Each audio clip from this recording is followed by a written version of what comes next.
23ویں پارے کی آیات ہیں۔ اس سے پہلے 22ویں پارے کے اخیر میں اللہ تعالیٰ نے جو ذکر کیا کہ 3 رسولوں کو بھیجا گیا اور اس قوم نے ان تینوں کو جھٹلایا اور یہ کہنے لگے کہ ما انتم الا بشر مثلنا، کہ آپ لوگ تو ہم ہی جیسے انسان ہیں، تو پھر رسول ہونے کا دعویٰ کیسے کرتے ہیں؟ بہرحال پھر اس قوم نے جو حد سے بڑھی ہوئی تھی، انہوں نے یہ ارادہ کیا کہ ان تینوں رسولوں کا خاتمہ کر دیں اور ان کو قتل کر دیں۔ یہ خبر جو ہے اسی قوم کے ایک فرد کو پہنچی کہ یہ لوگ پروگرام بنا رہے ہیں اللہ کے رسولوں کے قتل کا، تو وہ شہر کے ایک کنارے میں آباد تھا، وہاں سے تیزی کے ساتھ لپکا ہوا آیا اور آ کے لوگوں سے کہا یا قوم اتبعوا المرسلین، اے میری قوم کے لوگ ان رسولوں کی پیروی کرو، ان کا کہا مانو، اور ایسا کیوں نہ ہو۔ تو گویا اس شخص کا نام مفسرین نے نقل کیا ہے کہ حبیب النجار تھا، اور اس کے بارے میں یہ بھی تفصیل بتائی ہے کہ وہ بہت بیمار تھا اور ایسی بیماری میں مبتلا تھا جس سے عام طور پہ شفا نہیں ہوتی، اور وہ 70 سال سے اپنے جو ہے باطل معبودوں اور خداؤں کے سامنے جھکتا، ان سے شفا کی بھیک مانگتا، لیکن ظاہر ہے کہ یہ جو ہے ساری دنیا مل کر بھی کچھ نہیں کر سکتی، تو وہ باطل خدا کیا کرتے؟ جب ان رسولوں نے اسے دعوت دی تو اس نے جو ہے ان کی دعوت کو قبول کیا، اور ان کی برکت اللہ کی جو ہے شفا اس کو نصیب ہوئی، اور اسے تعجب ہوا کہ میں 70 سال ان باطل جو ہے بتوں کو اور معبودوں کو پوچھتا رہا، میرا کچھ نہیں ہوا، اور یہ اللہ کے بندے ان کی دعا اور اللہ کی جو ہے حکم سے مجھے شفا نصیب ہو گئی۔ تو اس نے برملا فوری طور پہ وہ مومن بھی ہوا اور داعی اور مبلغ بھی بن گیا، اور اس نے کہا کہ وَمَا لِيَ لَا أَعْبُدُ الَّذِي فَطَرَنِي وَإِلَيْهِ تُرْجَعُونَ، کہ ارے ایسا کیوں ہو کہ میں اس ذات کی پرستش اور عبادت نہ کروں جس نے مجھے پیدا کیا، فطرنی، جس نے مجھے پیدا کیا۔ قرآن کا انداز بھی بڑا نرالا ہے۔ اگلا جملہ ہے وَإِلَيْهِ تُرْجَعُونَ، ایک طرف اپنے قوم کو خطاب کر کے کہہ رہا ہے وہ بندہ کہ میں اس ذات کو کیوں نہ پوجوں جس نے مجھے پیدا کیا۔ دوسرا جملہ ہے اور اسی کی طرف تم لوٹائے جاؤ گے، یعنی اپنے قوم سے کہہ رہا ہے کہ تم بھی مر مرا کے جب دوبارہ زندہ کیے جاؤ گے تو لوٹ کے اسی معبود کے پاس جاؤ گے جس نے مجھے پیدا کیا، تو اس نے تم کو بھی پیدا کیا۔ تو گویا یہ انداز ہے۔ اور پھر اس نے برملا کہا کہ ہم اللہ کو چھوڑ کے جو ہے مختلف خداؤں کی پرستش کیوں کریں، اور اس نے عقیدے کا اعلان کیا کہ اگر رحمان چاہے کسی کو نقصان پہنچانا تو سارے معبودان باطلہ مل کر بھی کوئی سفارش ان کی کام نہیں آ سکتی، کوئی سفارش ہی نہیں، ان کا کوئی بس نہیں۔ وہ پتھر کے وہ طرح طرح کی چیزوں کو جن لوگوں نے معبود بنا رکھا ہے، ان کی سفارش کیا، وہ کیا، ان کو خود اللہ نے پیدا کیا، وہ اللہ کی مخلوق ہیں۔ وَلَا يُنقِذُونَ، اور نہ وہ کسی بھنور سے نکال سکتے ہیں، کسی مصیبت سے چھٹکارا نہیں دے سکتے۔ حتیٰ کہ قرآن نقل کرتا ہے کہ انسان کی عقل پہ حیرت ہے کہ یہ ایسی چیز کی پرستش کرتا ہے کہ بتوں کے سامنے چڑھاوے رکھے رہتے ہیں، کھانے پینے کی چیزیں، مٹھائیاں، اور مکھیاں بیٹھ کے اسے کھاتی رہتی ہیں، اور یہ جو ہے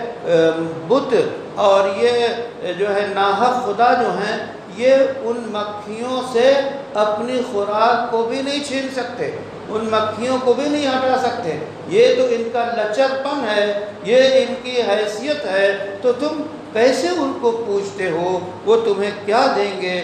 سوائے اس کے کچھ نہیں کہ یہ سب کھلی ہوئی گمراہی میں ہیں۔ یعنی اگر کوئی شخص اللہ کی پرستش کو چھوڑ کر معبودان باطل کی پرستش کرتا ہے تو وہ کھلی گمراہی میں ہے۔ پھر اس نے برملا اعلان کیا، انی آمنت بربکم فاسمعون، میں تم سب کے رب پہ ایمان لایا، سن لو، جو کرنا ہو کر لو،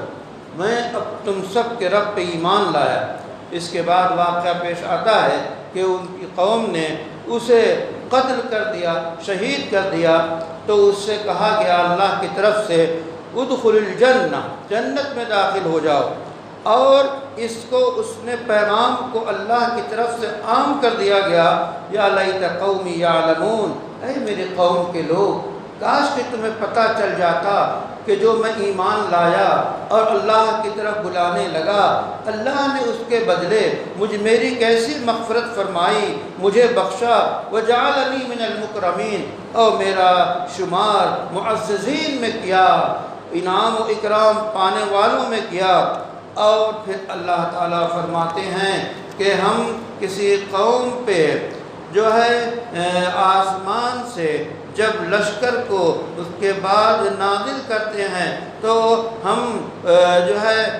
نہیں اتارنے والے ہیں۔ اس کا طریقہ صرف یہ ہوتا ہے کہ کوئی چیخ ہوتی ہے، کوئی زبردست آواز ہوتی ہے، اور سارے لوگ جو ہیں وہ ہمیشہ کی نیند سو جاتے ہیں۔ چیخ اور چنگھاڑ اور اس طرح کی عذاب سے قوموں کو تباہ و برباد کیا ان کے اعمال کی وجہ سے۔ تو رسولوں کو جھٹلانے کی وجہ سے اس گاؤں والوں کی مثال یہاں دی گئی، اور قوم کا جو ہمدرد مومن وہ حبیب نجار تھا، اس کو وہ کیسے بچا، پھر وہ جنت میں کیسے داخل ہوا، اس کی اطلاع اللہ نے دے دی۔ اس کے بعد اللہ تعالیٰ نے کائنات میں پائی جانے والی اللہ کی نشانیوں میں غور و فکر کرنے کی دعوت دی، جیسا کہ اللہ کی یہ سب نشانیاں ہیں۔ الم یروا کم اہلکنا قبلہم، کیا لوگوں نے دیکھا نہیں، لوگوں نے تاریخ نہیں پڑھی کہ ہم نے ان سے پہلے کتنی قوموں کو تباہ و برباد کر دیا، کہ اسی طرح ہم پھر فرمایا وَآیَةٌ لَهُمُ الْأَرْضُ، ان کے لیے نشانی ہے وہ مردہ زمین جو بنجر ہو چکی، پھر اللہ تعالیٰ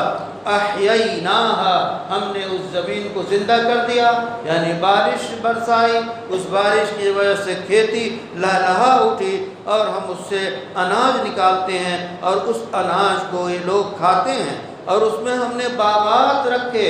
کھجوروں کے، انگوروں کے، اور اس میں ہم نے چشمے بہائے تاکہ لوگ اس کے پھل کو کھائیں۔ اور یہ ساری چیزیں جو ہے ان کے ہاتھوں نے نہیں کیا، یا جو کچھ انہوں نے کیا یہ سب کیسے، افلا یشکرون، تو کیوں نہیں یہ لوگ اللہ کے شکر گزار بنتے۔ اسی طرح اللہ تعالیٰ نے اس کے بعد سورہ صافات کا آغاز ہوتا ہے، جس میں اللہ نے فرما دیا قسم ہے ان صف باندھے ہوئے لوگوں کی جو صف کے ساتھ، یہیں سے علماء لکھتے ہیں کہ صف کو، نماز کی صف کو فرشتے جس طرح صف لگاتے ہیں ویسے ہی صف لگانی چاہیے، بیچ میں خلا نہیں ہونی چاہیے، بنیان مرصوص سیسہ پلائی ہوئی دیوار نمازیوں کو معلوم ہونا چاہیے۔ اس کے بعد پھر ذکر کیا گیا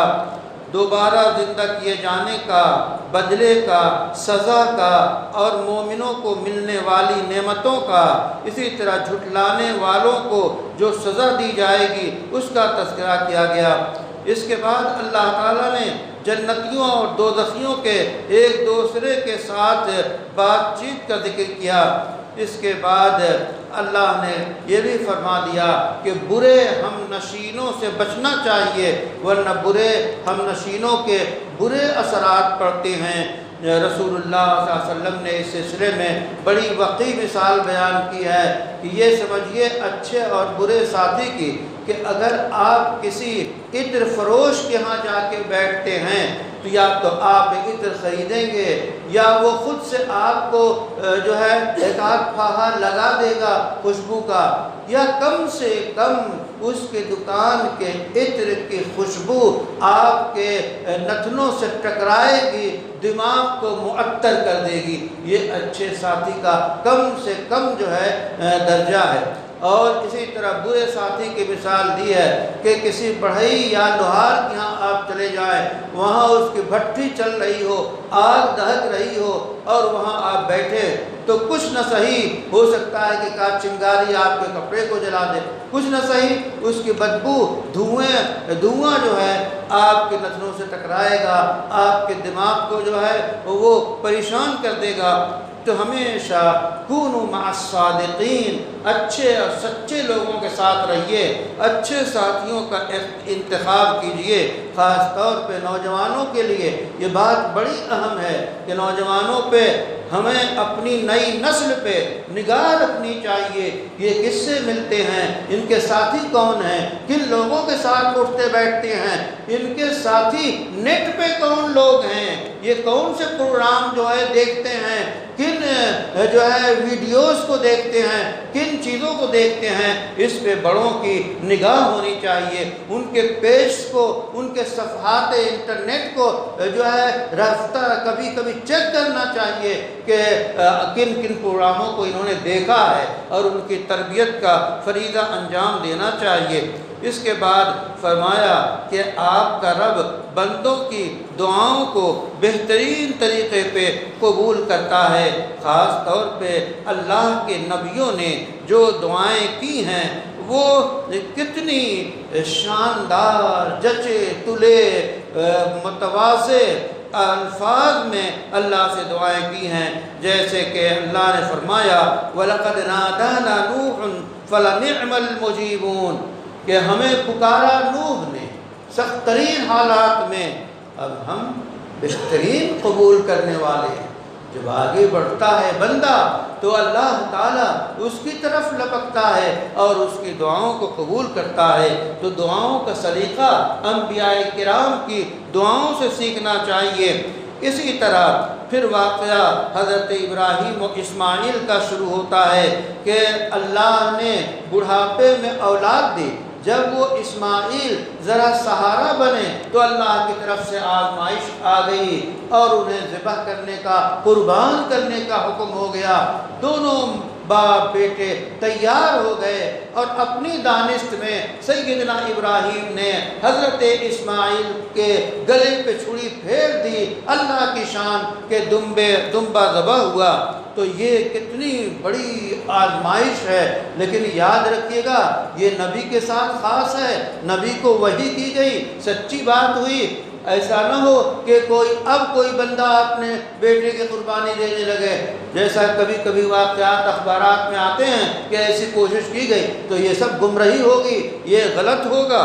آپ کے لیے قربانی وہ رکھی گئی، سیدنا اسماعیل اور ابراہیم کے اس عمل کو قبول کیا گیا اور عید الاضحیٰ کے موقع پہ آپ سے بہترین عمدہ قسم کے جانور کی قربانی طلب کی گئی۔ اسی طرح یہ بھی جو ہے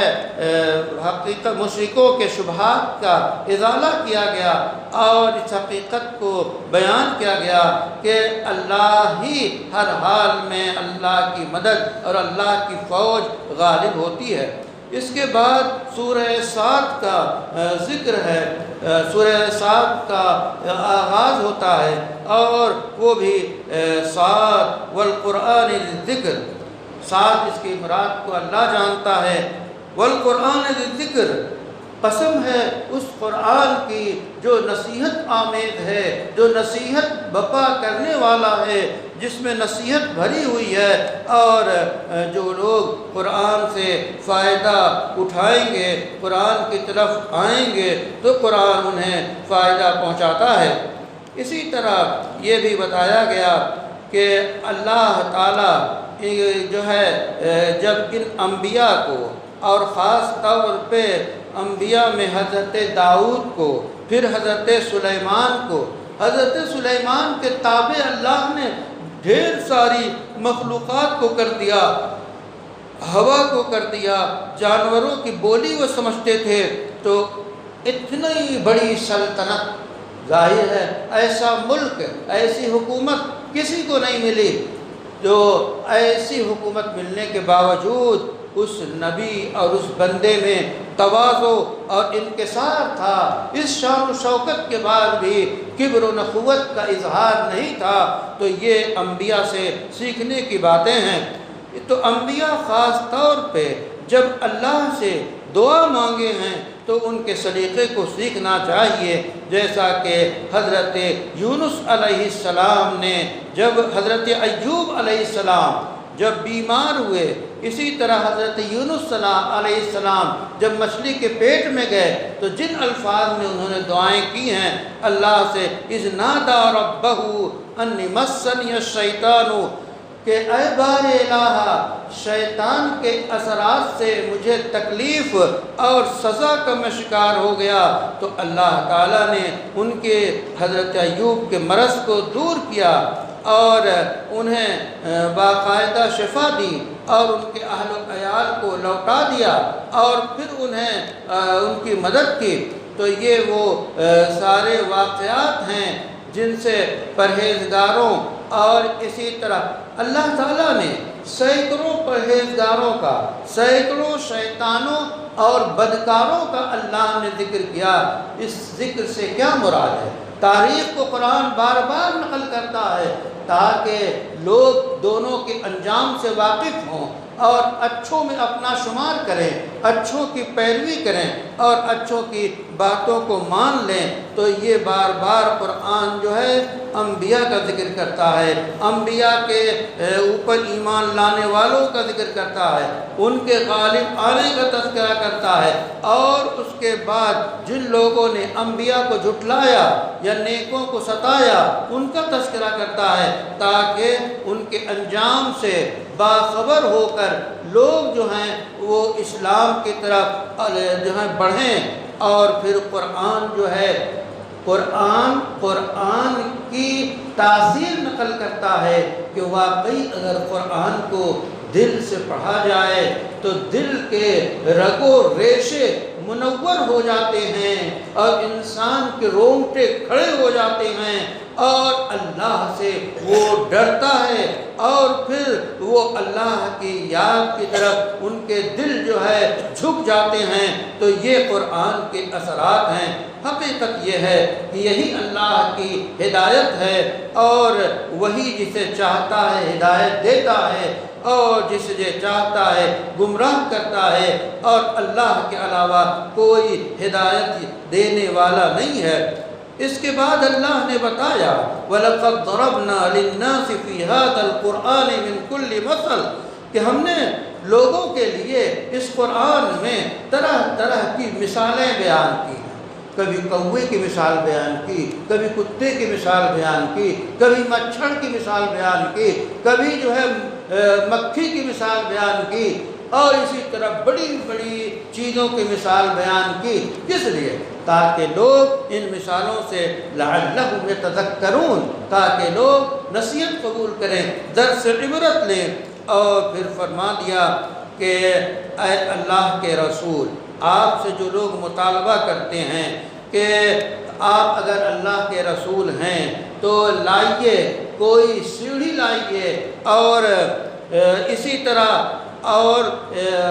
بہت سی جگہوں پہ یہ اللہ نے جو گویا یہ مطالبہ کیا کافروں نے کہ ہم آسمان پہ چڑھ کے آپ کے رب کو دیکھیں، اس طرح کے مطالبے غلط ہیں۔ اللہ تعالیٰ نے مثال بیان کی ایک ایسے شخص کی جس میں بہت سارے شریک ہوں۔ پہلے جیسے کہ ایک آدمی ہے، کئی لوگوں کا وہ نوکر ہے، تو ہر آدمی اپنی طرف کھینچتا ہے، اور ایک آدمی ہے جو ایک ہی آدمی کا ہے، تو اچھے حال میں کون رہے گا؟ جو ایک آدمی کا ہوگا۔ یہ بھی اللہ نے مثال دی کہ جو ایک اللہ کی پرستش کرتا ہے وہ محفوظ رہتا ہے، وہی حقیقت پہ رہے، اور جو ہزاروں کیا کروڑوں خداؤں کو پوچھتے ہیں ان کا دل ہمیشہ پریشان رہتا ہے اور ان کو نہ کچھ ملنے والا ہے نہ ملے گا۔ اسی طرح اللہ نے اخیر میں بیان کیا کہ یہ سارے کافر آپ کو ستاتے ہیں، مشرکین ستاتے ہیں، تو یاد رکھیے انک میت،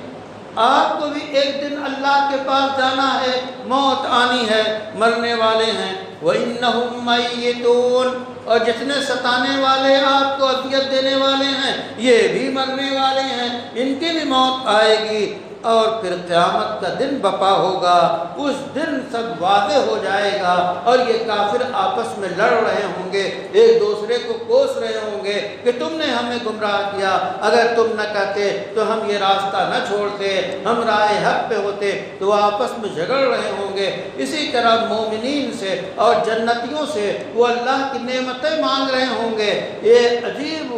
نظارے قیامت کے دن دیکھنے میں سامنے آئیں گے۔ اللہ تعالیٰ سے دعا ہے کہ ہمیں قرآن کریم پہ پڑھنے اور اس پہ عمل کرنے کی توفیق عطا فرما۔ ربنا آتنا فی الدنیا حسنہ وفی الآخرۃ حسنہ وقنا عذاب النار۔ رب اشرح لي صدري ويسر لي أمري واحلل عقدة من لساني يفقهوا قولي۔ اللهم صل على محمد وعلى آل محمد كما صليت على إبراهيم وعلى آل إبراهيم إنك حميد مجيد۔ ربنا تقبل منا إنك أنت السميع العليم، وصلى الله على النبي الكريم برحمتك يا أرحم الراحمين۔